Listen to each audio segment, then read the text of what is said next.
জানো শোনো, পাপা একটা কিউট গরু আনছে। আল্লাহ কি কিউট করে গলায় মালা পরছে।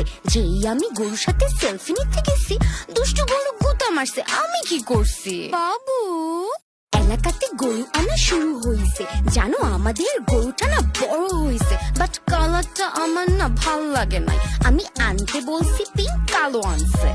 Oh shit! হেইলা দুইলা চলে গলাতে মালা, রঙ্গ বাহার কত লাল সাদা কালা। কিউট কিউট গরুগুলো দাম এত চায়, হাটে গেলে ধরতে হয় ব্যাপারীর পায়। কয়েকটা দিন আর বের হব না। আরে বোঝোই তো, কোরবানি প্যারা দিও না। কষাই সাইজা তুমি ছবি পাঠায়ো, দেখা করো ঈদে, মিস দিও না। ডেট করে আসি চলো, বাসা থেকে বের হও। সুন্দর করে তুমি রেডি হয়ে কল দাও। গরু ছাগল নিয়ে চলো ছবি তুলে আসবো। কতগুলো গরু আসলে সবগুলো দেখবো। সিচুয়েশন বুঝো না, বের হওয়া টাফ। আমি এমনিতে ভয়